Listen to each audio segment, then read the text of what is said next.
There is a particular kind of silence that follows an accusation gone wrong. You raise a concern. You explain how something hurt you. And somehow, within minutes, you are the one apologizing. The room shifts. Your voice sounds too sharp. Their voice sounds calm, wounded, reasonable. You leave the conversation more confused than when you entered it, and they leave looking, once again, entirely innocent. This is not an accident. This is not bad luck. This is a mechanism, and once you understand it, you will never see it the same way again. Manipulators do not survive by being right. They survive by being perceived as right. And that distinction changes everything. Most people assume manipulation is about control through force. Loud arguments, obvious lies, dramatic confrontations. But the most effective manipulators rarely raise their voice. They don't need to. Their power lies elsewhere, in the careful, often unconscious management of how they appear to everyone watching, including you. Consider the first mechanism, tone control. In any conflict, the person who stays calm is instinctively read as the reasonable one, regardless of what they're actually saying. A manipulator learns, sometimes without ever naming it, that composure is currency. So while you feel your frustration rising, justified, earned, human, they mirror your energy back at you as evidence of your instability.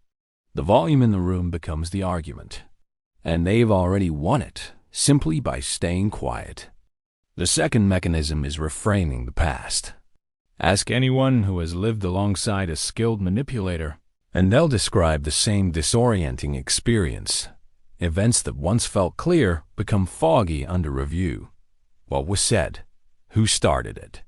What was promised? The manipulator doesn't need to lie outright. They simply shift emphasis, omit context, or introduce doubt about your own memory.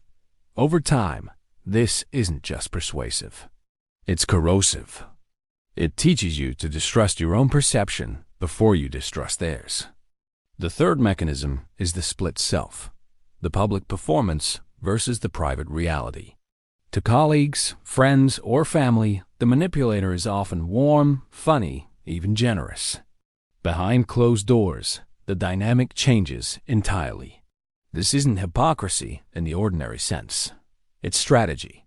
Because when you eventually try to describe what's happening to someone else, you're not just fighting the manipulator. You're fighting the version of them everyone else already believes in.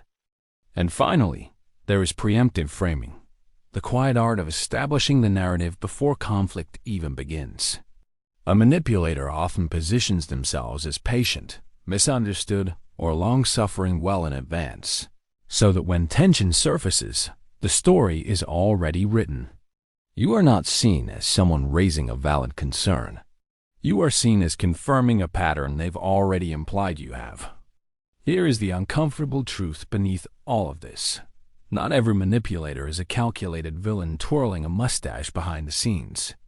Many learn these patterns as survival strategies, ways of avoiding blame, maintaining control, or securing safety in environments where vulnerability once felt dangerous. Understanding this doesn't excuse the impact, but it does explain why the mask fits so well. It was never built to deceive you specifically. It was built brick by brick, long before you arrived. And that is precisely why it works. The innocence isn't performed in a single dramatic moment. It's constructed silently, consistently, over time, until it becomes simply how the person appears to the world. So, if you have ever walked away from someone feeling smaller, more confused, more apologetic than you had any reason to be, know this: you are not imagining things. You are witnessing a system, not a coincidence.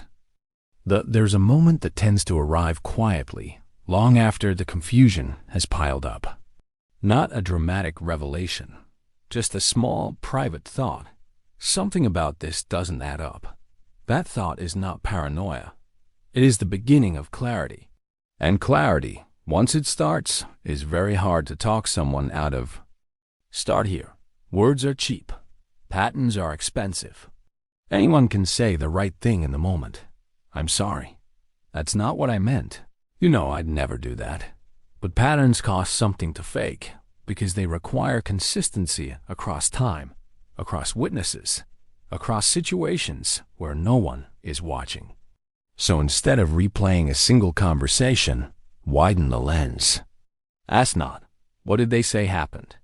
But what has actually repeatedly occurred? A pattern doesn't care how convincing someone sounds in the retelling. Next, notice something most people overlook entirely: the residue. After every interaction, you're left with a feeling, and that feeling is data, whether or not anyone validates it. Genuine connection tends to leave you feeling steadier, clearer, more like yourself. Manipulation tends to leave a residue of smallness, a faint sense of having been managed rather than met. You don't need a transcript to trust that residue. You lived it. Then there's a subtler signal, one that separates ordinary conflict from something more deliberate. Watch how they respond when someone else questions them, not just you. A person who is simply flawed, defensive, or having a bad day will usually soften, at least slightly, when a neutral third party raises a concern. A practiced manipulator, by contrast, often redirects the same charm and composure toward that new audience, because the goal was never resolution. It was always the room's opinion. Here's the part most people miss, and it's the real turning point. You do not need to prove any of this to the manipulator. That pursuit, the desperate need to make them admit it, to extract the confession, to finally be believed by the one person who benefits most from your doubt, is often the very thing that keeps a person stuck the longest. Clarity was never meant to be a verdict handed down by them. It was always meant to be something you hand back to yourself. This is the quiet, unglamorous truth about recognizing manipulation. It isn't a triumphant unmasking. It's a private return to trusting your own eyes, your own memory, your own exhaustion, without needing anyone's permission to do so.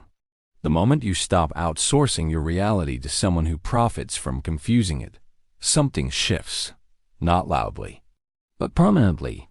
And this is where real strength begins, not in changing the manipulator, because that was never fully in your hands, but in refusing to abandon yourself in order to keep the peace with them. Boundaries built from this kind of clarity aren't cold. They're the most self-respecting thing a person can offer themselves. So here's the question worth sitting with long after this video ends. Is there someone in your life who consistently leaves you feeling smaller than you were before? And if so, what has kept you doubting your own read on that, rather than trusting it? You don't owe anyone your confusion. You only owe yourself your clarity. Question is the one that matters most. If the mask is built this well, how do you learn to see behind it, without losing your own sense of reality in the process?